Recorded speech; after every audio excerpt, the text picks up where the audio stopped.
ಗೆಳೆಯರೇ ಹಾಗೂ ನನ್ನ ಗೆಳತಿಯರೇ, ನೋಡ್ತಾ ಇದ್ದೀರಾ ಪೀಕಲ್ ಮಾರ್ಕ್ ಮಾಡಿದ್ದೀನಿ ಗೈಸ್.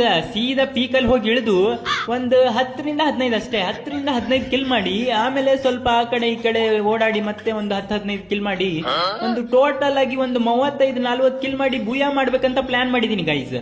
ನೋಡೋಣ ಗೈಸ್ ಏನಾಗುತ್ತೆ. ಈಗ ಸೀದಾ ಪೀಕಲಿ ಸಿಗುವ. ಚಲೋ ಬೈ ಲಾಲ ಲಾಲ ಲಾಲ. ಏನ್ ಗೈಸ್ ಪೀಕ್ ಈ ತರ ಆಗ್ಬಿಟ್ಟಿದೆ. ಓ ಮಳೆಗಾಲ ಅಲ್ವಾ, ಅದಕ್ಕೆ ಮಳೆ ಬಂದ್ಬಿಟ್ಟಿತ್ತು ಅನ್ಸುತ್ತೆ.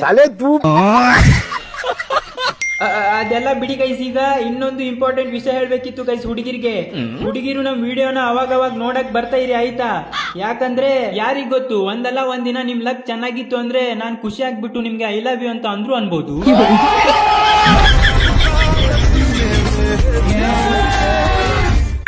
ಇರಿ ಗೈಸ್, ಇಲ್ಲೊಬ್ಬ ಎನಿಮಿ ಇದಾನೆ, ಉಜ್ಜಾಡ್ ಬಿಡುವ, ಹೊರಗಡೆ ಬರ್ಬೇಕಷ್ಟೇ. OP red numbers guys, 104 red numbers ಬಿತ್ತೈತಿ. ಈಗ ಹೋಗಿ ರಶ್ ಮಾಡಿ ಹೊಡಿಯುವ ಗೈಸ್. ಇರಿ ಹೊಗೆ ಗೈಸ್ ಇಷ್ಟೇ. ಇದ್ಯಾವ್ದು ಗೈಸ್ ಲೂಟ್ ಬಾಕ್ಸ್? ಇದು ದೀಪಾವಳಿಯಲ್ಲಿ ಹಚ್ತಾರಲ್ಲ ಅದೇ ಅಲ್ವಾ ಗೈಸ್ ಇದು? ಇರಿ ಗೈಸ್, ಯಾಕೋ ನನ್ ಕುಂಡೆ ಉರಿತೈತೆ ಅನ್ಸುತ್ತೆ. ಇರಿ. ಸೊ ಗಾಯ್ಸ್, ನಿನ್ನೆ ಏನಾಯ್ತಂದ್ರೆ ಇನ್ನೇನ್ ಕೆಲವೇ ದಿನಗಳಲ್ಲಿ ದೀಪಾವಳಿ ಬರ್ತೈತಲ್ವಾ, ಅದಕ್ಕೋಸ್ಕರ ನಮ್ಮಮ್ಮ ಅಡ್ವಾನ್ಸ್ ಆಗಿ ನಿನ್ನೆ ಲಾಡು ಮಾಡಿಟ್ಟಿದ್ರು. ಅದೇನೋ ಗೊತ್ತಿಲ್ಲ ಗೈಸ್, ಮಿಸ್ ಆಗಿ 2 ಲಾಡು ತಿಂದೆ ಅಷ್ಟೇ. ನಿನ್ನೆಯಿಂದ ಹೊಟ್ಟೆ ಸರಿ ಇಲ್ಲ ಗೈಸ್, ಅಂದ್ರೆ ಬರೀ ಹೂಸ್ ಬರ್ತಾ ಇದೆ ಗೈಸ್. ಅದಕ್ಕೆ ಯಾರಾದ್ರೂ ಹುಡುಗಿರ್ ಬಂದು ನಮ್ಮ ಅಮ್ಮನ್ಗೆ ಸರಿಯಾಗಿ ಲಾಡು ಮಾಡಕ್ ಹೇಳ್ಕೊಡಿ ಪ್ಲೀಸ್.